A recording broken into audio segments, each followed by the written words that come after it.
One question away from victory on Family Feud, the studio was electric, until a single ringtone shattered the silence, and the look on Steve Harvey's face told me my entire world was about to change. The lights were hotter than you'd think, not just warm, but a full-on bake-you-in-your-polyester blouse kind of hot. You see it on TV, and it all looks so effortless, so cool. But standing there, under the glare of 100 studio lights, with the electric hum of the set buzzing in my ears, and the faint smell of hairspray and new carpet filling my nostrils, my palms were sweating buckets. Beside me, my mom, Brenda, was practically vibrating with excitement. This was her dream. For 30 years, she'd yelled answers at the TV, critiqued contestants' choices, and swore that one day the Harrison family would be up there, smiling next to Steve Harvey.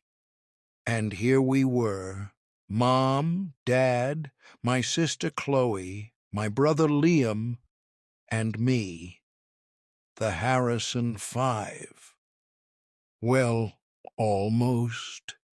There was a glaringly empty space in our family photo, a void that was especially present today. My husband, Mark, he was thousands of miles away, deployed in a country I could barely find on a map, doing a job that I tried my best not to think about after 10 p.m. He'd been gone for 11 months, 3 weeks, and 2 days. Not that I was counting. This whole game show adventure was supposed to be a distraction, a bright spot in a long, difficult year. A chance to laugh, to win some money that could help us with the down payment when he finally came home, and to see my mom's face light up like this. And we were doing great. We'd stolen the board twice. Dad had given a hilariously bad answer that made Steve Harvey almost fall over laughing, and we were one question away from playing for the $20,000. The opposing family, the Garcias, were lovely people, but I could feel the competitive energy crackling between our two podiums. This was it, the final face-off question. Steve turned to the board, his mustache, which is a magnificent creature in person, seeming to bristle with anticipation. "All right, Harrisons, you need this to play for the big money," he said, his voice booming through the studio. The audience quieted down, a collective hush falling over the room. I gripped the edge of my podium, my knuckles white. I could feel my family's hope pressing in on me. "We asked 100 married women," Steve began, drawing out the words like a master showman. "Name something your husband thinks he's slick at, hiding from you. But you always find..." The world seemed to slow down. My mind raced.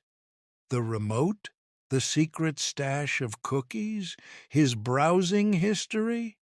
All the cliché answers flew through my head. I was ready to slam the buzzer, to beat Maria Garcia to the punch. The entire studio was dead silent, hanging on Steve's every word, waiting for the question to be fully asked and the bell to signal our fight. And then a sound cut through the silence. It was tinny, digital, and completely out of place. A ringtone, a ridiculously cheerful marimba melody that echoed in the cavernous, soundproofed studio. Everyone froze. The audience murmured. The camera operators exchanged confused looks. Steve Harvey stopped mid-sentence, his famous smile faltering for a split second.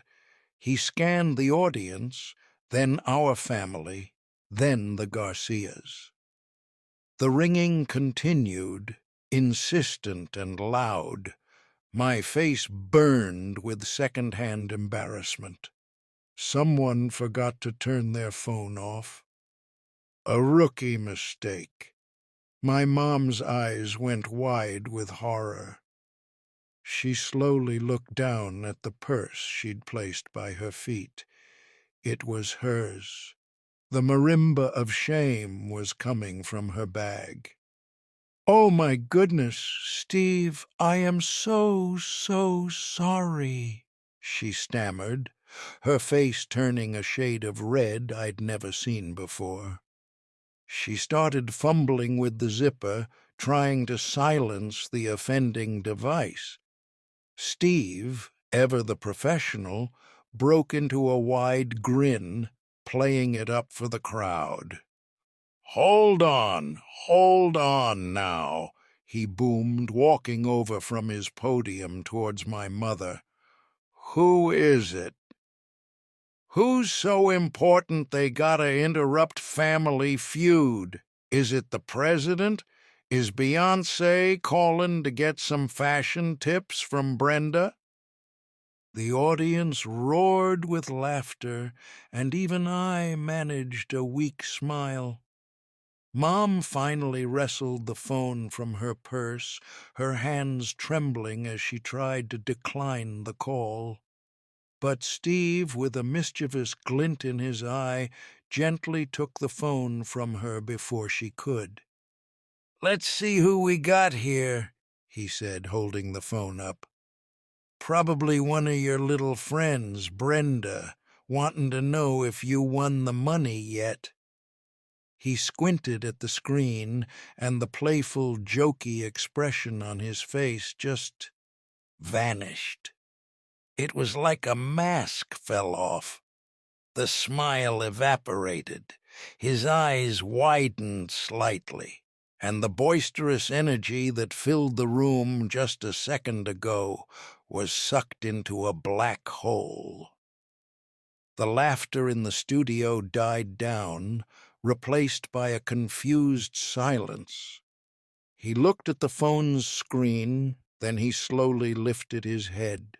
He didn't look at the audience, or the cameras, or even my mom. He looked directly at me. His voice, when he finally spoke, was low, serious, and stripped of all its showmanship. "Honey," he said, his gaze locked on mine, "you need to take this call."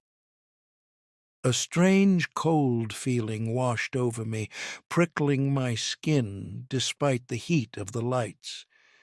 It was the kind of feeling you get right before the thunder cracks, when the air goes still and heavy. The entire studio seemed to hold its breath with me. My family was frozen, their game show smiles replaced with identical masks of confusion and concern. Liam's hand was halfway to the buzzer, forgotten. My feet felt like they were nailed to the floor. "What?" I managed to whisper, the sound swallowed by the cavernous silence. Steve Harvey took a step toward me. His whole demeanor had shifted. He was no longer the larger-than-life comedian, the host with the quick wit and booming laugh.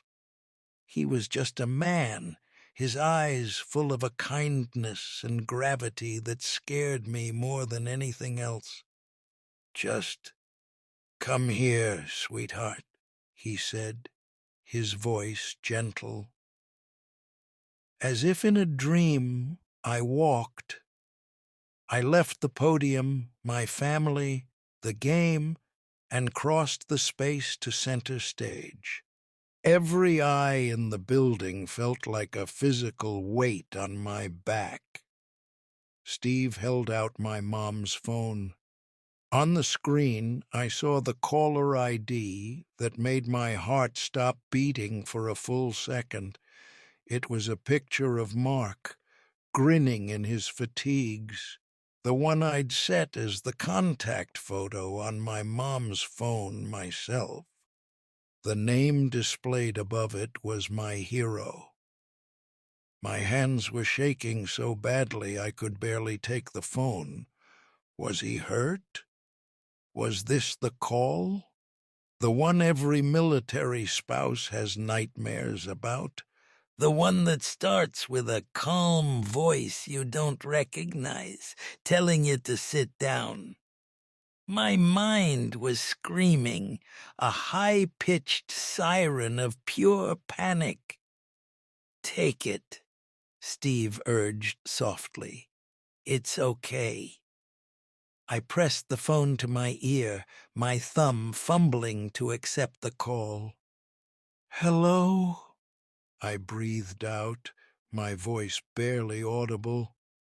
And then I heard it, his voice, not faint and crackly over a satellite connection from halfway around the world, but clear, so impossibly, beautifully clear. "Hey, honey." Relief hit me like a tidal wave, so potent it made my knees weak. He was okay. He was alive. Tears I didn't even know were there sprang to my eyes. "Mark! Oh, my God! Mark, are you all right? What's happening? Where are you?" The questions poured out of me, a frantic, jumbled mess. "You're not supposed to call now. Is everything okay?" I heard him chuckle. A real warm chuckle that I felt in the marrow of my bones. "Everything's great, Sarah. Better than great." "But I don't understand," I stammered, wiping at my eyes with my free hand. I was vaguely aware of the cameras zooming in, of the entire audience leaning forward in their seats. Steve gave a subtle nod to someone off stage.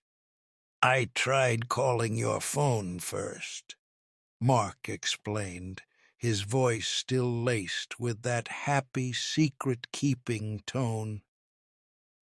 "Figured it would be off for the show.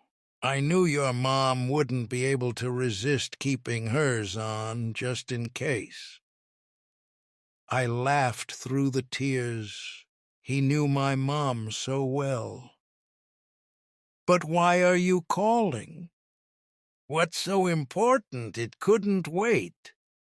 "Well," he said, and I could practically hear the grin spreading across his face, "I was watching you guys on a monitor back here, and I heard Steve ask the question." "Back here?" My brain snagged on the words. They didn't make sense. It was like trying to fit a puzzle piece in the wrong spot. "What do you mean, back here? Back where?" "The survey question, Sarah," he said, ignoring my question. His voice was playful, teasing. "Name something your husband thinks he's slick at hiding from you, but you always find." I stood there, a mess of tears and confusion, in the middle of a TV studio, utterly bewildered. "Mark, what are you talking about?" "I just think the number one answer on the board is wrong," he said. And then his voice changed. It sounded different. closer, as if it wasn't just coming through the phone's tiny speaker anymore. "I think the number one answer should be me." And then I heard it again, not from the phone, but from behind me. A voice, real and solid and echoing slightly in the vast, silent studio. A voice that wrapped around me like the warmest blanket in the world. The number one answer should be me. I spun around so fast I nearly lost my balance. The phone slipped from my numb fingers and clattered onto the shiny floor. Forgotten. And there he was. Not on a screen, not as a voice through a speaker, but real. Standing there, at the edge of the stage, where the bright lights gave way to the shadows of the audience. It was Mark.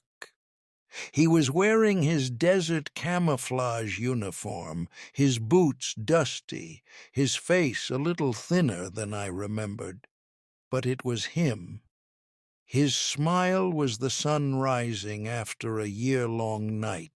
A sound escaped my throat, a choked sob that was half gasp, half laugh. For a moment, the world dissolved into a blur of bright lights and indistinct faces. The only thing in focus was him. My feet moved before my brain gave the command, and I ran. I didn't care about the cameras, the audience, or the $20,000. I launched myself into his arms, burying my face in the rough fabric of his uniform, which smelled like dust, sunshine, and home. His arms wrapped around me, lifting me off the ground, holding me so tight I felt like my ribs might crack, and I had never felt safer in my life. The tears I'd been holding back for almost a year finally broke free, hot and fast, soaking his shoulder. The studio audience exploded. It wasn't polite clapping, it was a roar, a wave of cheers, whistles, and applause so thunderous it felt like the entire building was shaking with our joy. Through my tears, I could hear my family behind me. My mom's distinct shriek of happiness, my dad's booming laugh. They were all surging towards us, a chaotic, loving mob. We became the center of a massive Harrison family hug, all of us laughing and crying and talking over each other. Chloe was clinging to Mark's arm, Liam was pounding him on the back, and my parents were trying to hug both of us at once. Eventually, the beautiful chaos subsided, and Steve Harvey approached us. His eyes were glistening. He put a hand on Mark's shoulder. "Welcome home, soldier," he said, his voice thick with emotion. He turned to us, a huge, genuine grin on his face. "Now, I ain't never had this happen before. I think we can all agree the Harrisons have already won the grand prize tonight." The audience roared its agreement. "But," he continued, his showman's twinkle returning, "the rules are the rules." We still got a game to finish, somehow. We pulled ourselves together, wiping our eyes and trying to regain some semblance of composure.